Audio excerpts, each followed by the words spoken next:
کو ہمارے اوپر آسان فرما دے، موت کی شدت کو، موت کی گھڑی کو ہمارے اوپر آسان فرما دے۔ ام المومنین حضرت عائشہ صدیقہ رضی اللہ تعالیٰ عنہ بیان کرتی ہیں کہ حضرت رسول کریم صلی اللہ علیہ وسلم جب آپ کے اوپر موت کی گھڑی آئی، جب آپ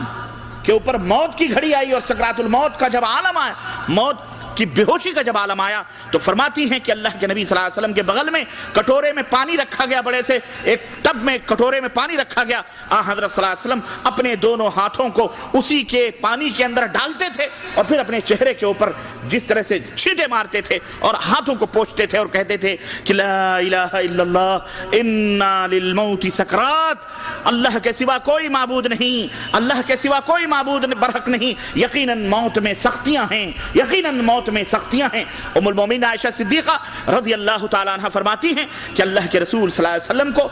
کے سر مبارک کو میں اپنی گود میں لے کر کے بیٹھی تھی، میرے رانوں اور میرے سینوں کے بیچ میں نبی کریم صلی اللہ علیہ وسلم کا سر مبارک تھا، اور حضرت صلی اللہ علیہ وسلم کی زبان مبارک سے یہ کلمات نکل رہے تھے کہ عائشہ، خیبر کے موقع پر جس یہودن نے مجھے زہر کھلایا تھا، وہ زہر کا اثر میں اس وقت محسوس کر رہا ہوں، میرا کلیجہ اس زہر سے کٹتا جا رہا ہے، کٹتا جا رہا ہے۔ یہ شدت اور یہ درد اللہ کے حبیب صلی اللہ علیہ وسلم نے محسوس کی۔ میرے عزیزو، جو کائنات میں سب سے عظیم ہیں، جو بے گناہ ہیں، جو معصوم ہیں،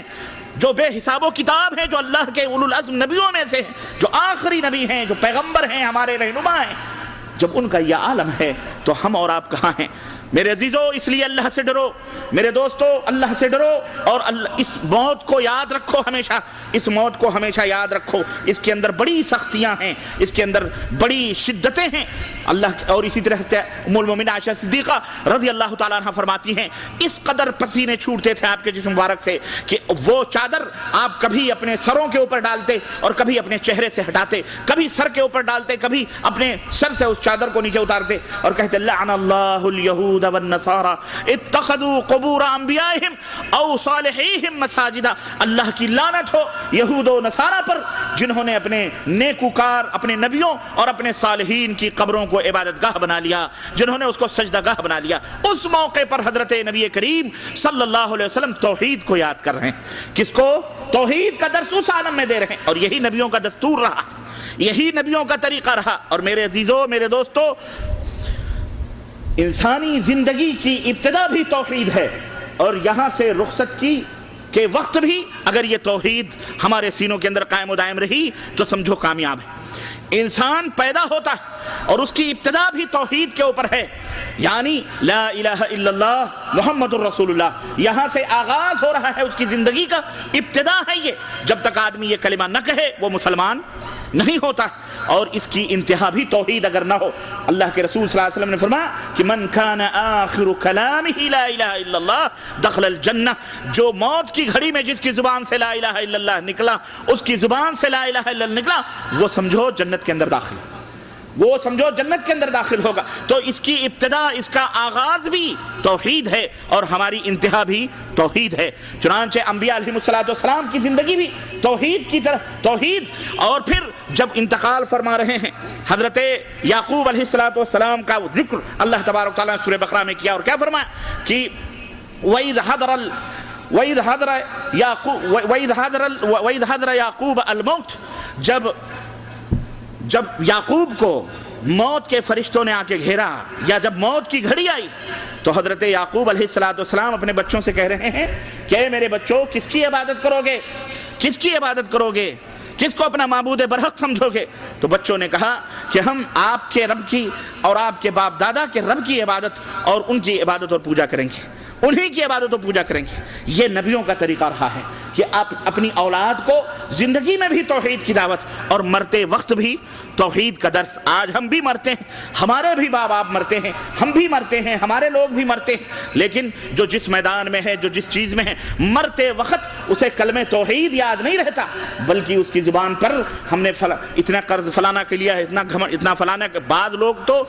یوں ہی مر جاتے ہیں، کوئی وصیت تک نہیں کرتے، کسی کو مہلت نہیں ملتی، لیکن اگر ہمیں تھوڑا سا لمحہ ملتا ہے تو ہم وصیتوں کی فکر میں رہ جاتے ہیں۔ ہم فلانی زمین فلانے بیٹے کو دے دینا، فلانا اتنا حصہ فلانے کو دے دینا، ہم اسی میں مشغول ہو کر زندہ تھے تو دنیا میں مشغول تھے، اور مرتے وقت بھی ہماری زبان سے کلمے جاری نہیں ہوتے، اور ہم اس وقت بھی دنیا ہی کے تقسیموں میں رہ جاتے ہیں اور اسی میں ہم مر جاتے ہیں. نہیں، میرے ایک مسلمان کا شیوا نبیوں کا طریقہ دیکھیں. اللہ کے نبی صلی اللہ علیہ وسلم مرتے وقت بھی توحید کو یاد فرما رہے ہیں اور اپنی امت کو جاتے جاتے توحید کا درس دے رہے ہیں. اے میری امت کے لوگوں، اللہ کے سوا کسی کی قبر، کسی چاہے نبی ہو چاہے رسول ہو، چاہے نبی ہو چاہے رسول ہو، اور چاہے وہ صالح ہو چاہے شہید ہو، کوئی بھی ہو، کسی کی قبر کو عبادت گاہ نہ بنانا، کسی کو مشکل کشا حاجت روائی کے لیے وہاں جا کے نظر و نیاز نہ چڑھانا.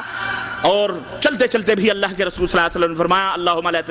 لا تجعل قبری وثنا یعبد، اے بار الہ میری قبر کو وثن نہ بننے دینا تاکہ لوگ اس کی عبادت اور پرستش اور پوجا کریں. میرے عزیزو، میرے دوستو، جن باتوں سے حضرت نبی کریم صلی اللہ علیہ وسلم خطرہ محسوس کر رہے تھے اور آپ ڈر رہے تھے، افسوس اور صد افسوس، آج ان کی امت تقریباً کثیر تعداد میں انہی برائیوں کے اندر اور انہی چیزوں کے اندر پھنسی ہوئی ہے. آج پوری دنیا کے اندر امت محمدیہ کا اگر آپ جائزہ لیں تو اکثر و بیشتر لوگ آپ کو مسلمان بحیثیت مسلمان میرے عزیزوں ایسے ملیں گے جو کسی نہ کسی مزار، کسی نہ کسی درگاہ، کسی نہ کسی خانقاہ، کسی نہ کسی پیر اور کسی نہ کسی صدمے اور کسی نہ کسی تکیے اور کسی نہ کسی مرشد کے پیروں تلے بیٹھے ہوئے اللہ کو بھی یاد کرتے ہیں یہ ظالم اور دھوکہ دیتے ہیں، اور اللہ کے ساتھ ساتھ ان کو بھی اپنا مشکل کشا نعرے لگتے ہیں. یا علی مشکل کشا، نعرے حیدری، یا علی، نعرے قادری، یا غوث بند، نعرے مجددی، یا اعلیٰ حضرت، یا فلانے، یا نعرے لگاتے ہیں. استغفراللہ، یہ مسلمان ہیں، غیر نہیں. مسلمان ہمارے ملکوں کو دیکھو کس طرح سے چمٹی، انہیں اللہ کا ڈر نہیں، انہیں اللہ کا خوف نہیں. اسی طرح سے آج حالت یہ ہے کہ توحید کا مذاق ہر جگہ اڑایا جا رہا. تو جس بات سے نبی کریم صلی اللہ علیہ وسلم کو خطرہ تھا، آج ان کی امت اسی بات کے اندر، اکثریت اسی کے اندر ڈوب گئی ہے. اور اس کا بھی نجات دہندہ، اس کو بچانے والا، ان باتوں کو بیان کرنے والا بہت کم ایسے لوگ ملیں گے جو ان باتوں کو لوگوں کے سامنے رکھتے ہوں. آپ کو چوری چکاری کے اوپر اور آپ کو زنا اور بدکاری کے اوپر، آپ کو سود اور رشوت کی مذمت اور اس کی برائیوں کے اوپر، آپ کو معاشرے کی اصلاح کے موضوع پر، آپ کو پردے کے موضوع پر، آپ کو سیاست کے موضوع پر، آپ کو جناب علی فلانے موضوع پر، مسلمانوں کی علمی اور تعلیمی موضوع پر، آپ کو بہت سارے موضوعات پر بہت سارے اسکالرز، بہت سارے ادیب، بہت سارے مفکرین، اپنے آپ کو بہت سارے دعات، بہت سارے مبلغین، بہت سارے دعوت و تبلیغ، نماز کے، روزے کے، حج کے، زکوٰۃ کے، فلانے کے، درود کے، فاتحے کے، سب کے مسائل فضائل آپ کو بیان کرنے والے ایک نہیں ہزاروں تعداد میں ملیں گے. لیکن اگر نہیں چھیڑا جاتا ہے مسلم معاشرے میں، مسلم ماحول میں، مسلم لوگوں کے اندر اگر کوئی بات نہیں بیان کی جاتی ہے تو ایک مسکین توحید ہے. توحید کی بات لوگوں کے اندر کھول کے نہیں بیان کی جاتی، جس کی وجہ سے یہ امت نماز پڑھنے کے باوجود بھی، روزے رکھنے کے باوجود بھی، حج بھی کرتے ہیں، زکوٰۃ بھی دیتے ہیں، سب کچھ کرتے ہیں، لیکن پھر جا کے انہیں شرک کی گندگیوں اور شرک کی آلائشوں کے اندر ڈوبے ہوئے ہیں. غریبوں کو پتہ نہیں، بیچاروں کو پتہ نہیں کہ یہ مردے، یہ پیر، یہ پگاڑے، یہ بیعتیں کرنے والے اور یہ خانقاہیں انہیں کچھ نہیں دے سکتی ہیں، انہیں کچھ نہیں دے سکتی ہیں. اگر انہیں نجات ملنی ہے تو توحید کے دامن میں انہیں پناہ لینا پڑے گی. اگر انہیں نجات حاصل کرنی ہے تو حضرت محمد الرسول اللہ صلی اللہ علیہ وسلم کی سنت کے اندر پناہ مل سکتی ہے، ورنہ کہیں ان کو کوئی نجات دینے والا نہیں ہے. آج دنیا کے اندر اتنے سارے حالات ہمارے سامنے ہیں، آج دنیا میں اتنے سارے مشاکل اور مصائب اور مشکلات سے ہم مسلمان دوچار ہیں. لیکن آج ان مشکلات اور ان مصائب سے کون ہے بچانے والا ہمیں؟ عرش والا وہ اللہ ہے جو عرش کے اوپر مستوی ہے. میرے عزیزوں، وہی ہمیں ان مصیبتوں اور ان پریشانیوں اور ان تمام حالات جو ہمارے اوپر بد سے بدتر ہوتے جا رہے ہیں، ان تمام حالات سے نجات دینے والا صرف اللہ تبارک تعالیٰ. اسی سے رجوع کرنا پڑے گا اور اسی کی توحید کو لے کر گلی گلی، نگر نگر، ڈگر ڈگر، چپے چپے میں، دنیا کے گوشے گوشے میں اس کو بیان کرنا پڑے گا، کھول کر کے بیان کرنا پڑے گا. چاہے کسی کی پیشانی پہ بل آئیں، چاہے کسی کا رشتہ کٹے، چاہے کسی کے ناطے کٹے، چاہے کسی کی محبوب اور مرغوب ترین شخصیتوں کے اوپر بھلے ان کے اوپر دھبے لگیں، بھلے ان کا مذاق اڑے، بھلے ان کے مرغوب اور محبوب لوگوں کے اوپر، بھلے ان کے اوپر چھیٹا کشی ہو، لیکن کھول کر کے اس توحید کے مسئلے کو جب تک امت کے سامنے نہیں بیان کیا جائے گا تب تک امت اس دلدل سے نکل نہیں سکتی. اور عزت اور رفعت اور منزلت جو اللہ تبارک تعالیٰ نے شرط رکھی ہے کہ وَلَا تَهِنُوا وَلَا تَحْزَنُوا وَأَنْتُمُ الْأَعْلَوْنَ إِن كُنتُم مُؤْمِنِينَ، کہ تم غم نہ کرو، فکر نہ کرو، کامیاب تم ہی ہوگے،